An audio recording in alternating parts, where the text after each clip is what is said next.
Alright, so here we go, guys. So step number 2 is completed. I've got the final drive housing installed, the shock absorbers in, the escape hatches.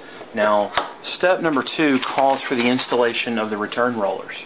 Now, what you can see here, there's 3 of these per side, and I'm not going to install them right now because it's much easier to paint the road wheels when they're off the vehicle than it is on. People have their varying opinions on that subject, but that's how I do it. So I do want to show you a little trick. I'm waiting on these to dry. I use the tester cement on these. So here's a road wheel. Okay.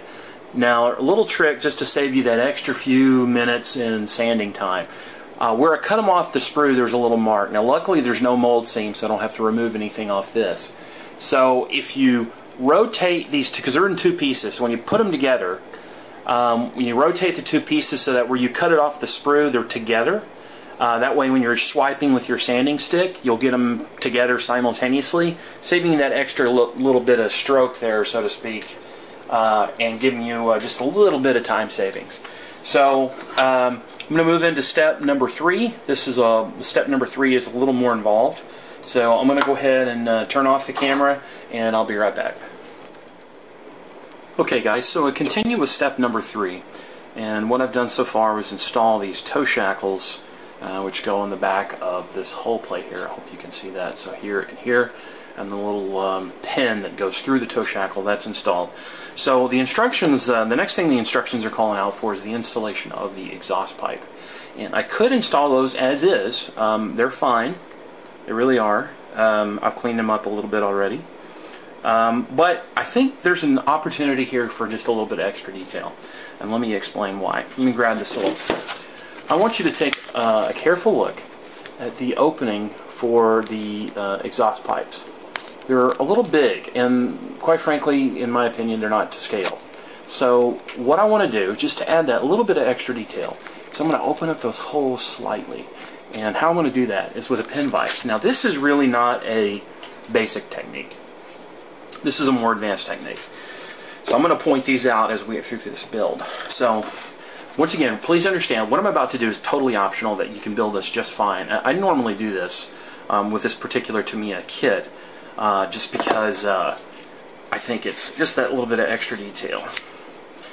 One of the things, one of the aftermarket manufacturers that I really miss, there used to be a Russian company called Moskit, M-O-S-K-I-T, and they made metal exhausts that were to scale, and they were just absolutely spectacular. They were even already pre-rusted, and they looked extremely realistic.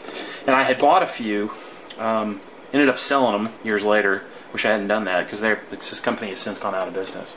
So I've got my pin vise, picked an appropriate sized drill bit. A pin vise is basically just a small drill, and yeah, it's another Tamiya tool. You know me, I love my Tamiya tools. And so I'm just going to insert the pin vise, and I'm just going to open this hole up ever so slightly. Don't want to go too far, you'll drill through the other side, so I just want to remove a little bit of plastic.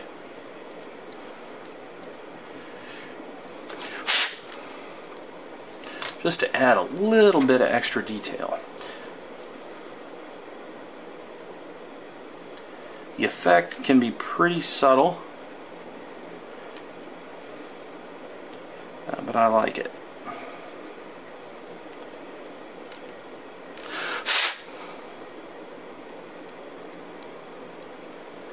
Really can't remove a whole lot more. I might do this side slightly.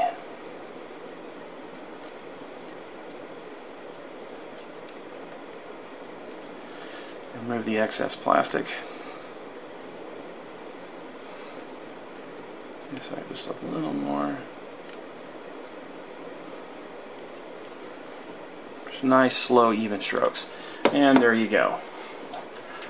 Is it a huge drastic difference? No, but you'll notice they go back further. They're just a little thinner where I drilled them out. I think they look nicer. So there's that step. So I'm going to attach this to the hull and continue on with step number 3. Alright guys, so continue on with step, oops, sorry, I didn't know to bump the camera, step number 3. Technically I'm complete with the step, but there's a couple things I'm going to do before I call step 3 done. And I joined this rear hull plate here attached using Tamiya extra thin, and you'll notice there's a pretty heavy seam here and then on the opposite side here, and I don't want that seam. I want it to go away, so we're going to make it go away. So now please understand that if you guys are building along with me and you're building this kit, you don't have to remove the seam, but I'm going to remove the seam, and I'm going to do that using some Tamiya putty. This Tamiya paint stirring stick, which also makes a great spatula. My grandmother from Nashville, Tennessee would have called it a spatula. Bless her heart. She's been dead a long time. I loved her very much. But, so we're going to put some putty along this seam.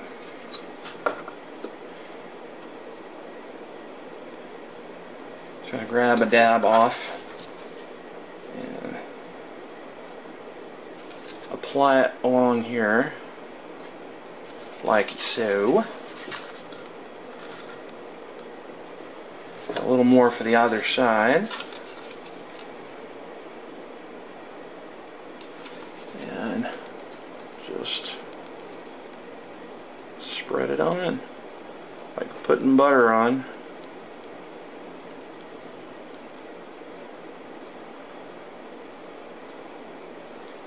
Stuff dries pretty quickly.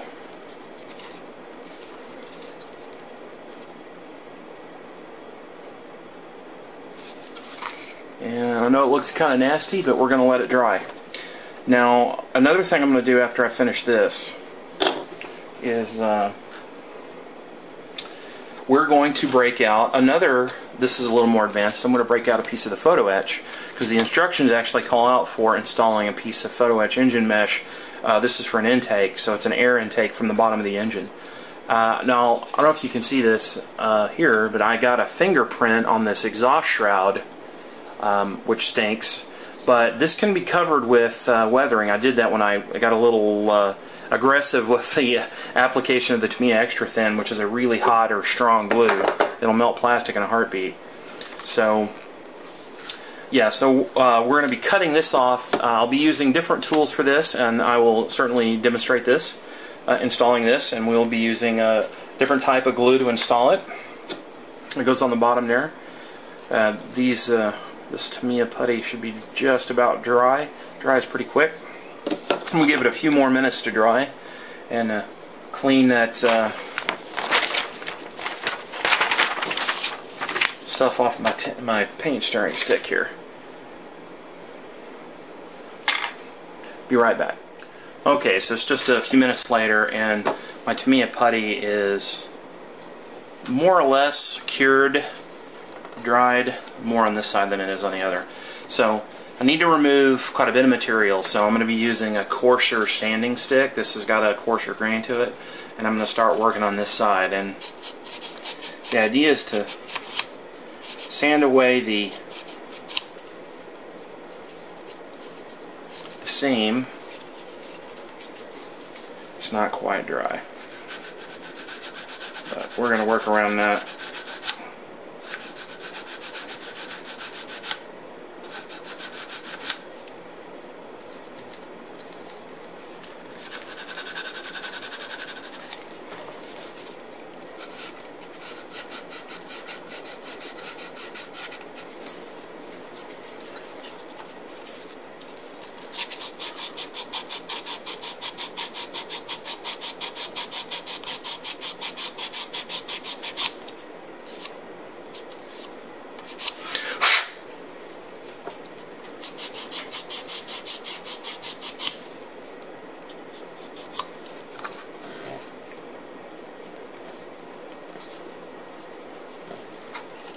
Should have let it dry just a little bit more. I'm going to let the other side finish drying before I sand it down. But as I sand this, I'm going to keep going up a grade in the grit of my sanding stick to make it smooth until I can't feel that seam anymore. I can feel a little bit of the putty.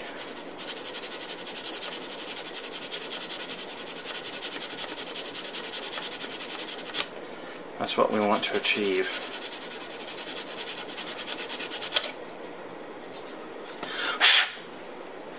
Now I get, you know, some of that gray putty along the side of the hole. That doesn't really matter because after it's primed and painted you won't see it anyways.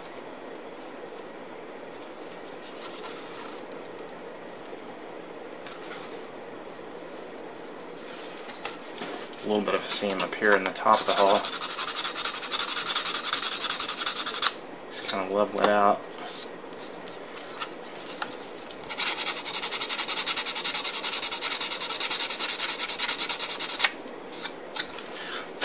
I know you guys don't want to watch me stand, but that's kind of the idea. We've got a little more work to do here. I may need to reputty this again. I should have let it cure more